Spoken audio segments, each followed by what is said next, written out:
여기 도성 사람들이 한양의 청풍이라 칭송하며 우러러보던 사내가 있었습니다. 호조정랑 민치운. 재물을 탐하는 관료들이 가득한 조정에서 그의 이름은 그 존재만으로도 탁한 조정을 밝히는 등불과도 같았습니다. 민치운이라는 이름은 곧 정이었고 그의 발걸음은 곧 법도였습니다. 옥을 깎아 만든 듯한 그의 성품은 도성을 눈부시게 비추었으며 사람들은 그가 어떤 시련 앞에서도 꼿꼿이 서 있을 것이라 믿어 의심치 않았습니다. 하지만 하늘이 무너지고 땅이 갈라지는 사지 앞에서도 그 맑음이 유지될 수 있을지는 누구도 알 수 없었습니다. 어둠이 내려앉은 유배지의 적막한 방 안. 한때 도성의 청량한 바람이라 칭송받던 사내의 고결함은 간대없고 이제는 곰팡내 나는 눅눅한 이부자리와 폐불을 찌르는 흙벽의 한기만이 그를 지옥의 문턱으로 밀어넣고 있었습니다. 아직 그의 목숨을 거둘 사약은 당도하지 않았으나 내일이면 한양에서 내려온 금부도사가 왕명을 받들어 그에게 사약을 내릴 것이란 사실이 민치운의 숨통을 천천히 조여오고 있었습니다.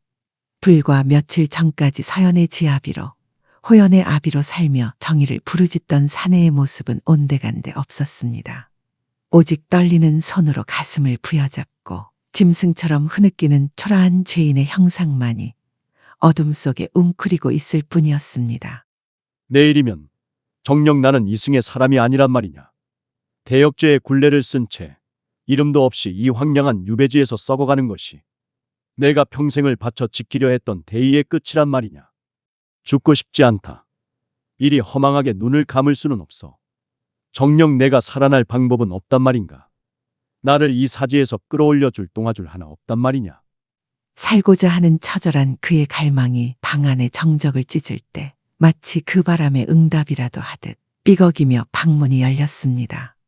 그곳에는 차가운 달빛을 등지고 살기 어린 도포 자락을 휘날리며 한 사내가 서 있었습니다. 호조판서 최승연. 민치운의 상관이자 그를 이 나락으로 떨어뜨린 장본인이 잔혹한 미소를 지으며 그를 내려다보고 있었습니다. 민정랑, 아니 이제는 영모를 꿈꾸던 죄인인가? 방 안의 곰팡이 냄새가 자네의 그 잘난 절개보다 훨씬 지독하군. 자네처럼 강직하고 총명한 인재가 이리 허망하게 이슬로 사라지다니. 내 가슴이 아파서 얘까지 직접 찾아왔네.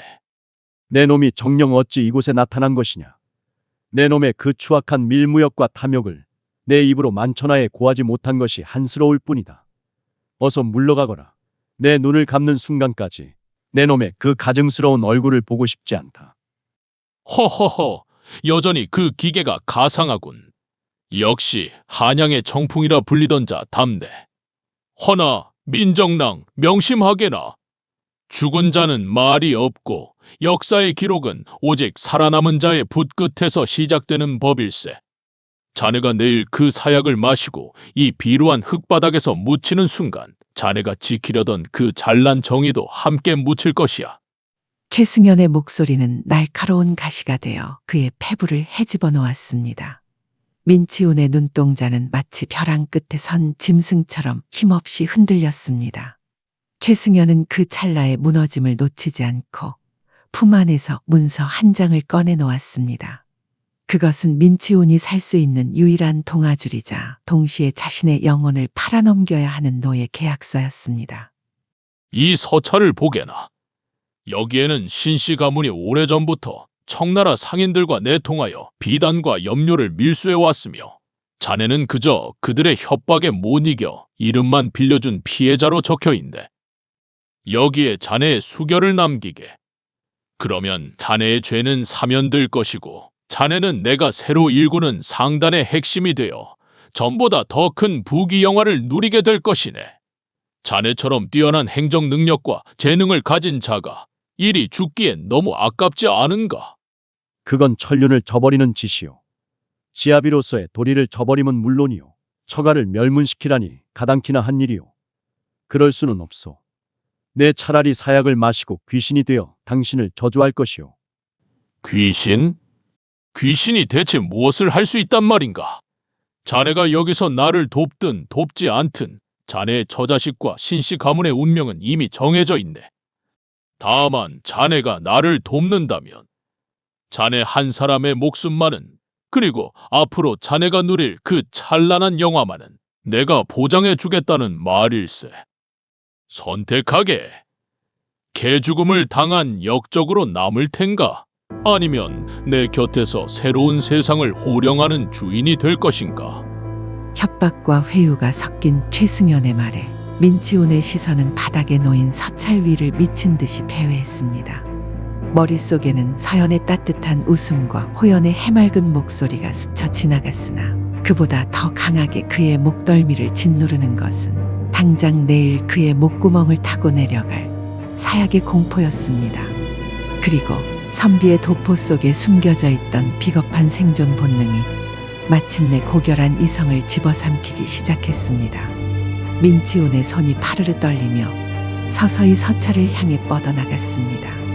그것은 평생을 지켜온 선비의 자존심이 진흙탕 속에 처박히는 순간이었고 아내와 자식을 제물로 바쳐 얻어낸 피비린내 나는 영화의 시작이었습니다. 붓끝에 묻은 먹물은 마치 그가 앞으로 흘릴 배신의 눈물처럼 검게 번져갔고 서찰에 남겨진 그의 수결은 신씨 가문의 멸문지화를 알리는 조종이 되었습니다. 최승연은 소름 끼치는 웃음을 터뜨리며 만족스럽게 서찰을 거두었습니다. 그는 단순히 한 명의 인재를 얻은 것이 아니었습니다. 한 남자의 영혼을 철저히 파괴하고 그 파편으로 자신의 거대한 성벽을 쌓아 올린 것이었습니다. 천륜을 팔아 넘긴 사내와 그 영혼을 산 악마.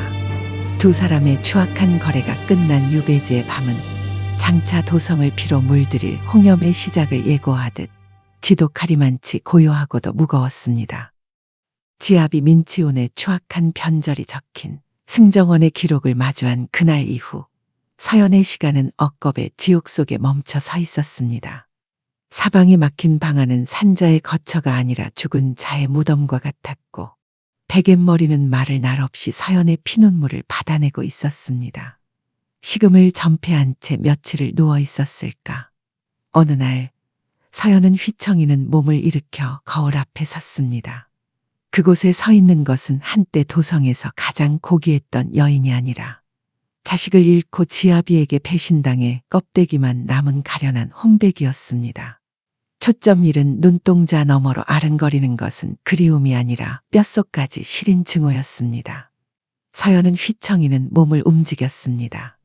입술을 깨물어 배어나온 핏방울이 말라붙은 목구멍을 적셨을 때 그녀는 이미 인간이 아닌 복수기의 형상이었습니다. 한양 북촌의 후미진 골목. 서연은 삿갓을 깊게 눌러쓴 채 그림자처럼 숨어 있었습니다. 저 멀리 햇살이 내리쬐는 고택의 대문이 열렸습니다. 그리고 그곳에서 서연이 그토록 그리워하며 매일 밤 넋을 기렸던 사내 민치훈이 한 여인과 함께 모습을 드러냈습니다. 그는 호조판서 최승연의 사위이자 도성의 실세다운 위세를 내뿜으며 곁에 선 여인을 극진히 보살피고 있었습니다. 그때였습니다. 민치훈의 손이 여인의 부풀어 오른 배 위로 부드럽게 머물렀습니다. 그리고 그 여인의 손에는 서연이 자식을 잃은 피눈물로 짜낸 홍염 비단이 들려 있었습니다. 내 아들의 숨을 멈추게 한 그 손으로 당신은 새로운 생명의 태동을 느끼며 낙원을 꿈꾸고 있구나. 서연은 갑자기 어지러움을 느끼며 담벼락을 짚었습니다. 눈앞의 풍경은 현실이 아니라 마치 악몽을 꾸고 있는 것과 같았습니다.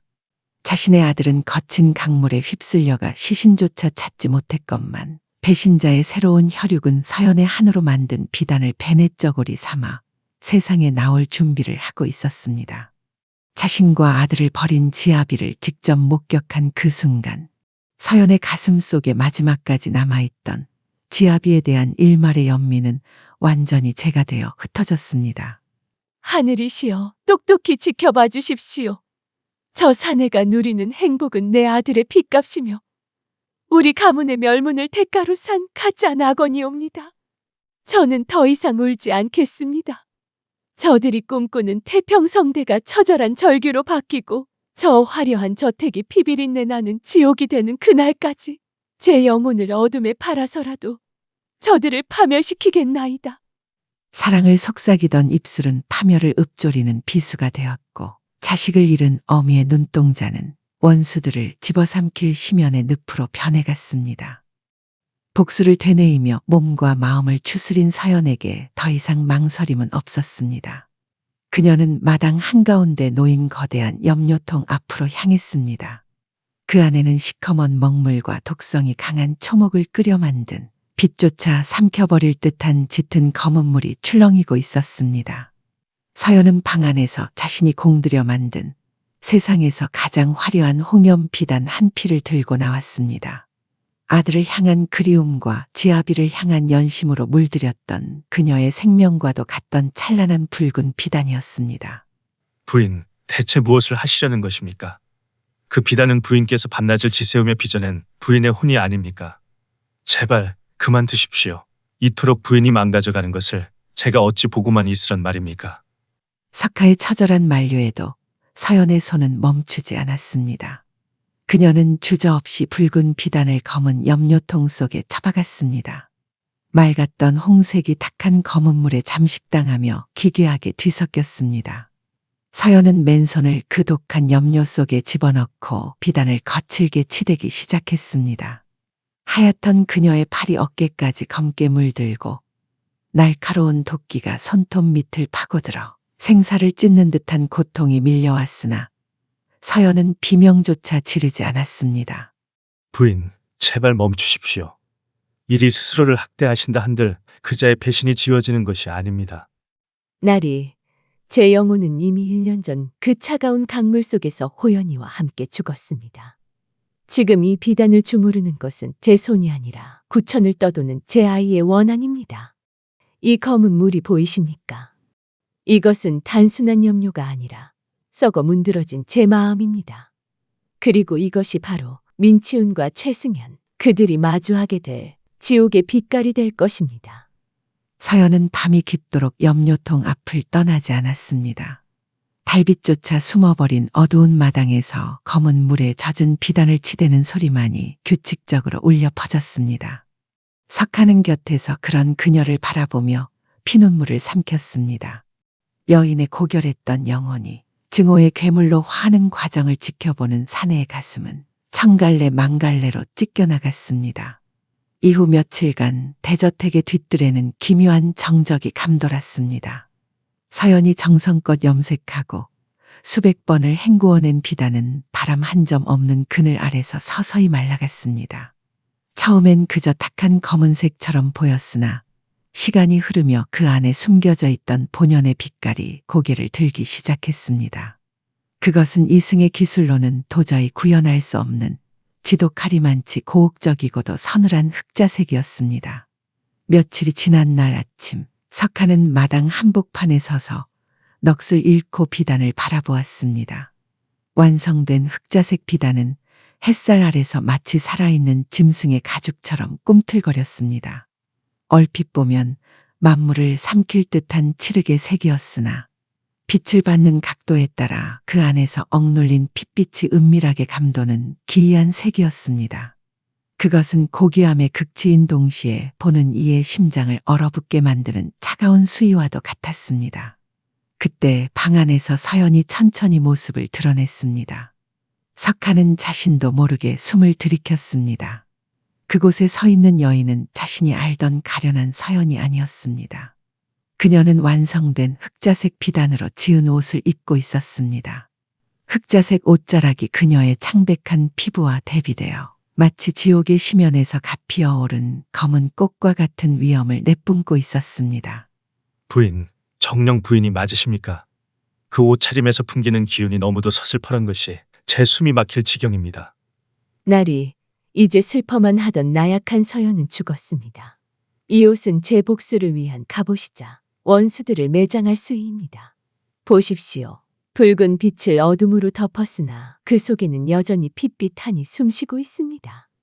이것은 제가 그들에게 던져줄 가장 달콤하고도 치명적인 먹잇감이 될 것입니다.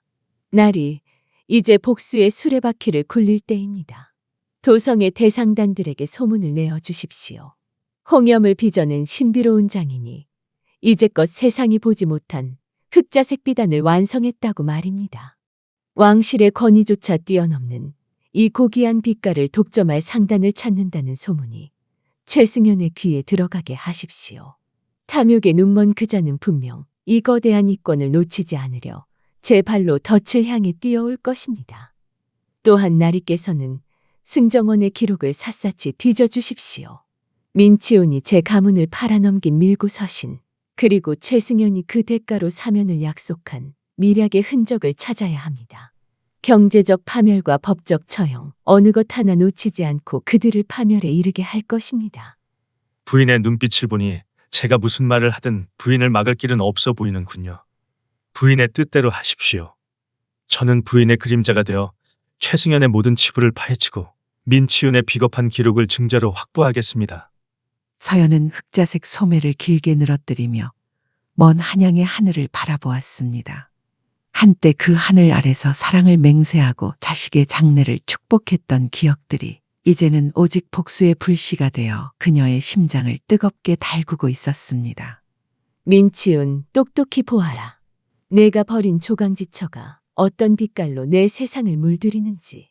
내가 누리는 그 가짜 낙원이 흑자색 절망으로 덮이는 날, 내 아들 호연이 느꼈던 그 시린 추위를 그대로 느끼게 해주마. 도성의 저작거리에는 전설 속의 홍염을 빚어낸 이가 이제껏 세상이 보지 못한 흑자색 비단을 완성했다는 기이한 소문이 독버섯처럼 번져나갔습니다. 빛을 머금으면 핏빛이 돌고 어둠 속에선 만물을 삼킬 듯한 칠흑 같은 어둠을 뿜어내는 그 검은 비단은 왕실의 권위조차 무색해할 만큼 고귀하고도 위험한 빛깔이라 일컬어졌습니다. 도성에는 그 비단을 손에 넣는 자가 조선의 상권을 쥐락펴락할 것이라는 소문이 파다하게 퍼졌습니다. 그리고 그 달콤한 소문은 마침내 거대한 권력의 정점에서 더 큰 탐욕을 꿈꾸던 호조판서 최승연의 귀에까지 닿았습니다. 흑자색 비단이라. 왕실에서도 낼 수 없는 그런 색을 인간이 빚어냈단 말이냐. 홍염을 능가하는 그 빛깔만 손에 넣을 수 있다면 청나라 황실과의 독점 무역은 물론이요, 이 나라의 모든 재화가 내 손안에 들어오는 것이 결코 꿈은 아닐 것이다. 민서방, 자네가 직접 움직이게. 그 신비로운 장인이라는 자를 무슨 수를 써서라도 찾아내어 우리 비밀 상단과 독점 계약을 맺어야 하네. 우리 가문의 명운이, 아니 자네가 누리는 그 영화의 수명이 이 거래에 달려있음을 명심하게나. 최승연의 압박은 민치훈의 목을 조르는 보이지 않는 밧줄과도 같았습니다. 민치훈은 이미 권력의 단맛에 중독되어 있었으나 동시에 그 자리를 지켜야 한다는 강박에 시달리고 있었습니다. 그는 한양 최고의 상단들을 뒤지며 소문의 근원지를 쫓기 시작했습니다. 하지만 그가 다가갈수록 흑자색 비단의 주인인 신비로운 장인은 더욱 은밀하게 그 모습을 감췄습니다. 한양의 청풍이라 불리던 호조정랑 민치훈이 영모의 죄를 사면 받은 후 도성에서 그의 행적을 아는 이는 아무도 없었습니다. 그리고 그때쯤 도성 변두리의 초라한 상단 하나가 기이할 정도로 급성장하며 어둠 속에서 새를 불리기 시작했습니다. 그 배우가 호조판서 최승연이라는 사실은 조정의 눈과 귀를 피한 철저한 비밀이었으나 최승연과 민치훈만을 쫓아왔던 서연과 석하가 그 사실을 모를 리 없었습니다. 민치훈은 상단의 행수 노릇을 하며 최승연의 검은 자금을 불리고 있었습니다. 그런 그에게 흑자색 비단은 단순한 재물을 넘어 최승연에게 자신의 가치를 입증하고 더 큰 부귀를 약속받을 마지막 동아줄과도 같았습니다. 하지만 그가 그토록 갈구하던 신비로운 장인은 좀처럼 모습을 드러내지 않았고 민치훈의 심장은 하루가 다르게 초조함으로 타들어가고 있었습니다. 바로 그때 정체를 알 수 없는 사내가 그 비밀스러운 상단의 문을 두드렸습니다. 저희 마님을 찾으신다 들었습니다. 민치훈은 의구심 가득한 눈초리로 석하를 살폈습니다. 호위무사라기엔 선비에 가까웠고 평범한 선비라기엔 눈빛이 매서운 사내였습니다. 당신은 누구시오? 소문 속에 그 흑자색 비단을 빚어낸 장인의 사람인가? 행수님께서 저희 마님을 간절히 찾으신다는 소식이 마님의 귀에까지 닿았습니다. 도성 변두리의 작은 행단이라 하나 실상은 8대의 재화가 모여드는 길목을 쥐고 계시더군요. 비단을 알아보는 안목 또한 탁월하시다 들었기에 마님께서도 행수님이 독대할 만한 분인지 확인해 보라 명하셨습니다. 오호, 역시 장인이라 그런지 오만하군. 내 비록 지금은 이리 소박한 상단을 꾸리고 있으나 조만간 이 나라의 모든 비단 유통권을 쥐게 될 몸일세. 내 뒤에 어떤 거대한 권력이 있는지 안다면 그대의 마님도 이리 무례하게 굴지는 못할 터인데. 거대한 힘이라 글쎄요. 저희 마님께서는 배경보다는 그 사람의 그릇을 보십니다. 흑자색 비단은 누군가에겐 권력의 날개가 될 터이나 그릇이 되지 않는 자에겐 목을 촤 올가미가 될 수도 있습니다. 정녕 그 색의 무게를 감당할 수 있겠습니까? 올감이라니 거래를 논하는데 말이 지나치지 않소.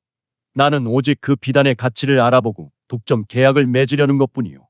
내일이라도 좋으니 당장 자리를 마련해 주시오. 금전이라면 그쪽이 상상하는 그 이상을 준비해 두겠소. 민치훈의 목소리는 위세를 떨치고 있었으나 석하의 눈에는 그저 벼랑 끝에 몰린 짐승의 발악처럼 보였습니다. 석하는 민치훈이 최승연과의 관계를 들킬까 전전긍긍하면서도 그 탐욕 때문에 제 발로 함정으로 걸어 들어오는 것을 조용히 지켜보았습니다. 좋습니다. 행수님의 그 절박함이 마님의 마음을 조금은 움직일 수 있을 것 같군요. 사흘 뒤 달이 가장 높게 뜨는 시각에 도성 외곽의 별당으로 오십시오. 허나 마님께서는 주렴 뒤에서만 손님을 맞이하실 것입니다. 만남의 법도를 어기려 한다면 계약은커녕 비단 한 조각도 보지 못할 것입니다. 좋소. 내 반드시 그 시각에 맞춰 가겠소. 결코 실망하게 하지 않을 것이니 그리 전하시오. 민치훈은 드디어 기회를 잡았다는 듯 미소를 띠며 석하를 배웅했으나 그가 서 있는 비밀 상단의 집무실에는 이미 몰락의 그림자가 소리 없이 스며들고 있었습니다. 석하는 상단의 문을 나서며 생각에 잠겼습니다. 부인, 보십시오. 제 발로 무덤을 파는 저 가련한 짐승을. 이제 사흘 뒤면 저자의 목을 촤 흑자색 밧줄이 그를 기다리고 있을 것입니다. 부인의 원한이 마침내 저자의 심장을 정조준하게 되었군요. 이제 서연의 한이 담긴 흑자색 비단은 사흘 뒤 주렴 너머에서 벌어질 처절한 심판을 준비하고 있었습니다. 약조한 사흘 뒤 달빛조차 숨을 죽인 깊은 밤, 도성 외곽의 별당에는 기이한 고요함이 감돌고 있었습니다. 별당의 가장 깊은 곳, 등불 사이로 주렴이 길게 내려져 있고 그 너머로 정체를 알 수 없는 여인이 흑자색 옷자락을 들이운 채 앉아 있었습니다. 그리고 마침내 석하의 안내를 받은 민치훈이 방 안으로 들어섰습니다. 비밀 상단의 행수 민치훈이라 하오. 흑자색 비단의 명성을 듣고 예까지 왔소이다. 행수라 불러야 할지 장인이라 불러야 할지 모르겠으나 모습을 드러내고 거래를 논함이 어떻겠소. 모습이 무엇이 중요하겠습니까? 장사꾼에게는 눈앞에 이문이 곧 얼굴인 것을. 한때 호조의 정랑으로서 도성의 물동량을 꿰뚫어 보시던 분이니 허례허식보다는 실리를 더 중히 여기실 터인데 말입니다. 내 과거를 어찌. 아니, 장사꾼이 뒷조사 좀 한 것이 대수겠소. 내 본론만 말하겠소이다. 그 흑자색 비단, 우리가 독점하겠소. 원하는 금액을 말해보시오. 내 뒤에는 그대가 상상도 못할 거대한 권력이 버티고 있으니 그쪽이 원하는 대로 맞춰주겠소. 권력이라. 행수님의 뒤에 누가 있든 그 권세가 얼마나 대단하든 저는 관심이 없습니다. 다만 그 권력이 가용할 수 있는 모든 자금을 이 흑자색 비단에 쏟아부을 용기가 있는지가 궁금할 뿐입니다. 모든 자금이라니 그게 무슨 말씀이시오. 흑자색 비단은 빚어내기가 하늘의 별 따기이나 일단 길을 열면 그 양은 행수님이 원하는 만큼 내어드릴 수 있습니다. 조선의 모든 저작거리는 물론 청나라 황실의 침소까지 이 빛깔로 덮어버릴 수 있다는 뜻이지요. 단 조건이 있습니다. 행수님과 그 배우가 가진 모든 재화와 담보를 이 거래에 거십시오. 독점을 원하신다면 그만한 성의를 보여야 하지 않겠습니까? 원하는 만큼 줄 수 있다. 정녕 사실이오. 만약 그것이 사실이라면 우리 상단의 모든 자금을 내놓겠소. 그 비단만 독점할 수 있다면 조선은 물론 청나라의 상권마저 우리 상단의 손바닥 아닐 테니. 최승연의 자금을 불려 자신의 입지를 굳힐 수 있는 절호의 기회. 그는 주렴 너머의 여인이 던진 미끼가 자신의 목을 죄 밧줄이라는 사실은 꿈에도 모른 채 석하가 내민 계약서 위로 거침없이 붓을 놀렸습니다. 수결이 끝난 종이가 주령 안으로 건네졌습니다. 서연은 떨리는 손끝으로 그 차가운 계약서를 쓸어내렸습니다. 모든 준비는 끝났습니다.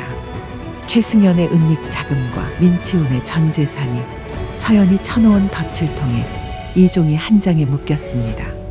헌데 그쪽의 목소리가 왠지 낯이 익소만. 혹시 예전에 나와 인연이 있는 것이오? 글쎄요. 세상 모든 인연에 어찌 뜻이 없겠습니까?